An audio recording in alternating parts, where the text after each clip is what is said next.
전능하사 천지를 만드신 하나님 아버지를 내가 믿사오며 그 외아들 우리 주 예수 그리스도를 믿사오니 이는 성령으로 잉태하사 동정녀 마리아에게 나시고 본디오 빌라도에게 고난을 받으사 십자가에 못 박혀 죽으시고 장사한 지 사흘 만에 죽은 자 가운데서 다시 살아나시며 하늘에 오르사 전능하신 하나님 우편에 앉아 계시다가 저리로서 산자와 죽은 자를 심판하러 오시리라. 성령을 믿사오며 거룩한 공회와 성도가 서로 교통하는 것과 죄를 사하여 주시는 것과 몸이 다시 사는 것과 영원히 사는 것을 믿사옵나이다. 아멘.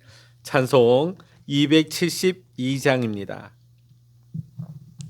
찬송 272장입니다. 고통의 멍에 벗으려고 예수께로 나갑니다. 자유와 기쁨 베푸시는 주께로 갑니다. 병든 내 몸이 튼튼하고 빈궁한 삶이 부해지며 죄악을 벗어버리려고 주께로 갑니다. 낭패와 실망 당한 뒤에 예수께로 나갑니다. 십자가 은혜 받으려고 주께로 갑니다. 슬프던 마음 위로받고 일생의 풍파 잔잔하며 영광의 찬송 부르려고 주께로 갑니다. 교만한 마음은 내버리고 예수께로 나갑니다. 복되신 말씀 따르려고 주께로 갑니다. 실망한 이 몸 힘을 얻고 예수의 크신 사랑받아 하늘의 기쁨 맛보려고 주께로 갑니다. 죽음의 길을 벗어나서 예수께로 나갑니다. 영원한 집을 바라보고 주께로 갑니다. 멸망의 포구에 나와 평화의 나라 다다라서 영광의 주를 배우려고 주께로 갑니다. 아멘. 이 시간 우리에게 주시는 하나님의 말씀 신약 성서 마가복음 14장 66절로부터 72절까지입니다. 마가복음 14장 66절로부터 72절까지 신약 성서 82면입니다. 마가복음 14장 66절 같이 읽겠습니다. 베드로는 아랫뜰에 있더니 대제사장의 여종 하나가 와서 베드로가 불 쬐고 있는 것을 보고 주목하여 이르되 너도 나사렛 예수와 함께 있었도다 하거늘 베드로가 부인하여 이르되 나는 내가 말하는 것이 무엇인지 알지도 못하고 깨닫지도 못하겠노라 하며 앞들로 나갈새 여종이 그를 보고 곁에 서 있는 자들에게 다시 이르되 이 사람은 그 도당이라 하되 또 부인하더라. 조금 후에 곁에 서 있는 사람들이 다시 베드로에게 말하되 너도 갈릴리 사람이니 참으로 그 도당이니라. 그러나 베드로가 저주하며 맹세하되 나는 너희가 말하는 이 사람을 알지 못하노라 하니 닭이 곧 두 번째 울더라. 이에 베드로가 예수께서 자기에게 하신 말씀 곧 닭이 두 번 울기 전에 내가 세 번 나를 부인하리라 하심이 기억되어 그 일을 생각하고 울었더라. 아멘. 할렐루야. 오늘도 이 아침 함께 기도하시는 우리 사랑하는 모든 믿음의 성도 여러분의 심령과 가정과 여러분의 일터 위에 오늘도 하나님의 크신 은혜와 평강의 축복이 함께 하시기를 주의 이름으로 간절히 축원합니다. 가룟 유다가 배신하여 예수를 은30에 팔았습니다. 그리고 6월절날 밤에 가룟 유다와 함께 검과 몽둥이를 든 병사들이 예수님을 체포하게 됩니다. 그때의 제자들은 한 사람도 예외 없이 다 도망을 쳤습니다. 심지어 다 예수를 버릴지라도 나는 결코 예수님을 버리지 않겠습니다. 큰 소리치며 호언장담했던 베드로 역시 예수님을 버리고 도망을 쳤습니다. 정신없이 도망가던 베드로는 잠시 후에 발길을 돌려 예수님과 병사들을 멀리서 조심스레 쫓아갑니다. 그래서 예수님께서 대제사장의 관사에서 재판을 받으시는 동안 베드로는 관사의 뒤뜰에 머물고 있었습니다.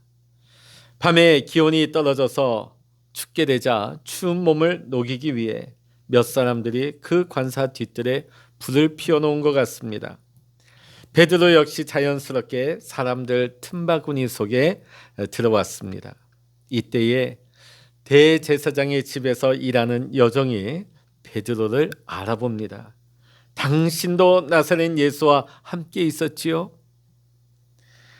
캄캄한 밤이라 아무도 자기를 알아보지 못할 것이라 생각했던 베드로는 그 순간 깜짝 놀랐을 것입니다. 지금 이 상황이 어떠합니까? 분위기가 굉장히 험악합니다. 조금 전에 예수님께서 사형 언도를 받으셨죠. 그리고 제사장의 하인들이 예수님을 잡아 주먹으로 때리고 침뱉고 욕하고 뺨으로 그를 치고 있을 때였습니다. 비록 지금 베드로가 서 있는 것이 예수님께서 재판받고 계신 그곳과는 조금 떨어져 있는 뒤뜰이기는 하지만 누가복음 22장을 보면 예수님과 베드로의 눈이 마주치는 장면이 기록된 것을 보게 되면 그만큼 가까운 거리였다 하는 것을 추측할 수 있습니다. 베드로가 누구입니까? 예수님의 가장 수제자 중에 수제자 아닙니까? 예수님의 가장 열심스러운 제자라는 거. 자, 그것이 지금 이 순간 이 자리에서 발각된다면 예수님이 사형 언도받는 이 시점에 자신의 목숨도 어찌 될지 장담할 수 없는 긴박한 상황인 것입니다. 따라서 베드로는 지금 이 순간만큼은 자신의 정체를 숨기고 싶었을 것입니다. 그래서 여종의 그 말에 당황한 베드로는 자신은 예수를 모른다고 부인을 합니다. 68절의 말씀 같이 읽어보십니다. 68절입니다. 시작. 베드로가 부인하여 이르되 나는 내가 말하는 것이 무엇인지 알지도 못하고 깨닫지도 못하겠노라 하며 앞들로 나갈세. 아니 무슨 소리냐고. 나는 너가 하는 말을 도저히 알지 못하겠다. 이렇게 말하면서 다른 사람이 자신을 알아볼까 급히 뒤뜰에서 앞뜰로 자리를 옮기고 있습니다. 자, 그런데 베드로가 자리를 떠서 도망가는 것처럼 보이니까요. 이 여종이 베드로를 쫓아오면서 그 곁에 있는 사람들에게 이 사람이 예수와 함께 있는 같은 패거리라고 고발을 하며 소리치며 쫓아옵니다.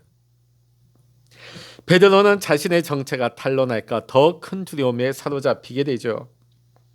그래서 베드로는 또다시 예수님을 부인하게 됩니다. 70절의 말씀 우리 보시겠습니다. 70절의 말씀입니다. 시작. 또 부인하더라. 조금 후에 곁에 서 있는 사람들이 다시 베드로에게 말하되 너도 갈릴리 사람이니 참으로 그 도당이니라. 너무나 무서웠어요. 그래서 두 번째 예수님을 부인하고요. 또 주변에 있는 사람들이 너가 갈릴리 사람 맞구나. 뭘 보고 알았을까요? 사람들이.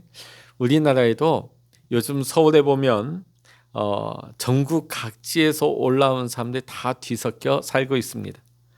본인은 서울 사람이라고 하지만 여전히 그 억양이 남아 있어요. 그래서 그 억양만 들어보면 진짜 서울백인지 아니면 부산 사람인지 아니면 저 호남에서 올라온 사람인지 다 알 수 있다는 것입니다. 자, 갈릴리도 마찬가지였어요. 사람들이 지금 베드로의 말소리를 들어보니까 갈릴리 억양이 나오는 것입니다. 그러니까 바로 알아차린 것이죠. 갈릴리 사람, 갈릴리 사람이면 예수와 한 패거리겠구나. 자, 주변에 있는 더 많은 사람들이 베드로를 주목하기 시작합니다. 그러자 베드로는 더 다급해져서 이렇게 소리 높여 말합니다. 71절의 말씀 같이 읽어보십니다. 71절입니다. 그러나 베드로가 저주하며 맹세하되 나는 너희가 말하는 이 사람을 알지 못하노라 하니. 자, 이제는 그냥 예수를 모른다고 하는 것이 아니라 지금 점점점 자신을 주목하면서 그 의심의 눈초리가 좁혀오자 이제는 예수님을 저주하면서 맹세까지 했다는 거예요. 얼마나 겁을 먹었는지, 얼마나 다급해졌는지를 알 수가 있습니다. 단순히 부인하는 것 가지고는 이 위기를 모면하지 못할 것 같으니까 강력하게 저주하면서 그것을 맹세까지 하고 있습니다.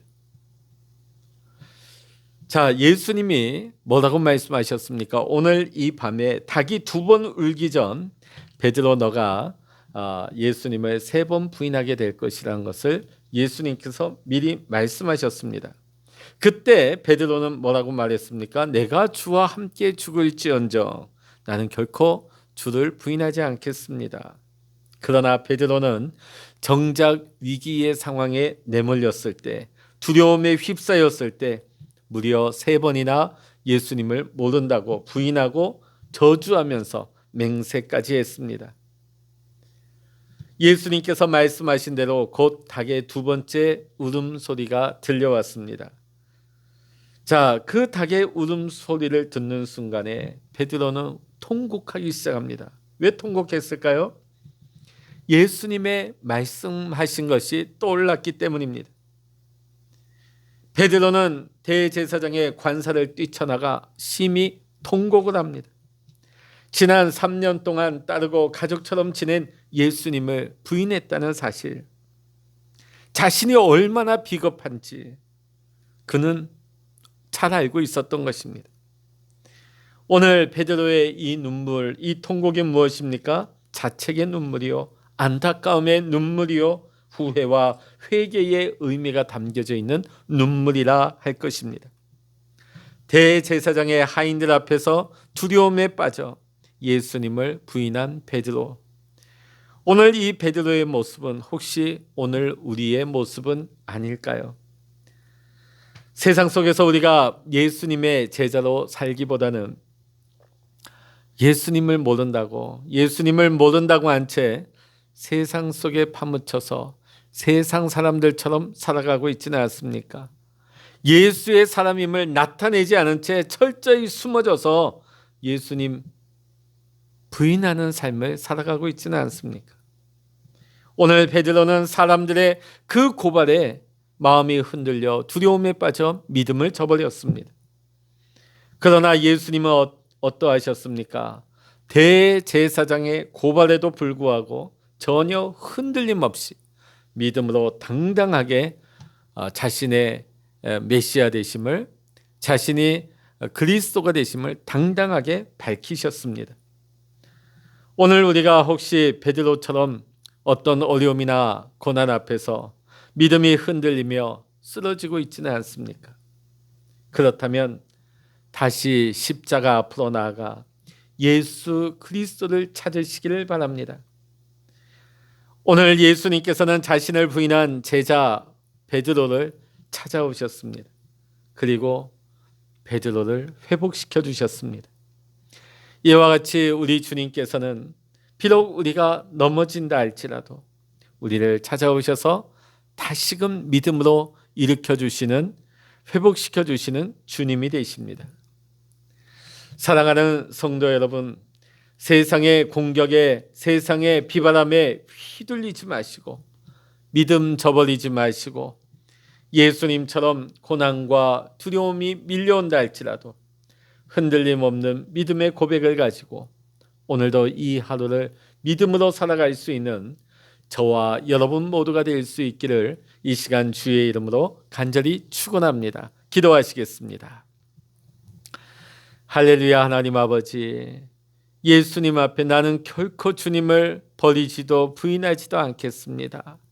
호언장담했던 베드로, 그러나 대제사장의 여종의 말 한마디에 그는 두려움에 휩싸여 무려 예수님을 모른다고 3번이나 부인하며 예수님을 저주하고 맹세까지 했습니다. 예수님은 대제사장의 고발 앞에서도 하나님의 뜻 가운데 믿음으로 당당하게 그리스도이심을, 메시아 되심을 고백하고 밝히셨습니다. 그러나 베드로는 죽음이 무서워서, 그 사람들의 눈초리와 고발이 두려워서 자신을 감추이고 예수를 부인하며 예수를 철저하게 모른다고 저주까지 했습니다. 오늘 이 모습이 세상 가운데 살아가면서 예수의 사람인 것을 드러내지 않고 오히려 예수 모르는 사람들처럼 이 세상에 파묻혀 살아가는 우리의 모습은 아닙니까? 예수님처럼 당당하게 죽음을 무릅쓰고 신앙 고백으로, 믿음의 고백으로 담대하게 나아가지 못한 채 오히려 우리의 신앙을 저버리고 세상 앞에 무릎 꿇고 있는 우리의 비겁한 모습은 아닙니까? 오늘도 이 하루를 살아갈 때 예수님처럼 살아가기를 원합니다. 어떤 세상의 두려움이 몰려온다 할지라도, 어떤 환난이나 핍박이나 죽음의 두려움이 밀려온다 할지라도 하나님의 뜻을 깨닫고 우리의 담대한 신앙 고백 가지고 예수님의 사람임을 우리가 담대히 증거하고 밝힐 수 있는 우리의 신앙 고백으로 살아가게 하여 주시옵소서. 오늘 이 하루도 하나님 지키시고 동행하시며 우리의 삶 가운데 하나님의 뜻이 이루어지게 하시고 오늘도 우리의 삶 가운데 하나님의 영광을 가리우는 것이 아니라 우리의 믿음의 신앙 고백 가지고 하나님의 영광이 될 수 있는 우리의 귀하고 복된 하루가 될 수 있도록 우리 주님 축복하여 주시옵소서. 모든 감사와 영광을 우리 주님께 올려드리며 우리 주 예수 그리스도의 이름으로 간절히 기도하옵나이다. 아멘. 찬양하라 내 영혼아, 찬양하라 내 영혼아, 내 속에 있는 것들아 다 찬양하라.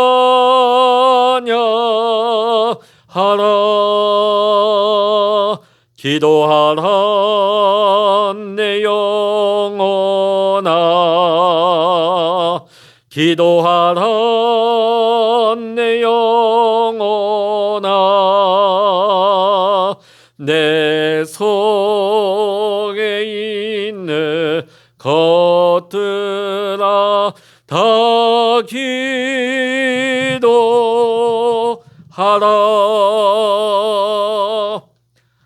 주여 일창으로 합심하여 기도하시겠습니다. 주여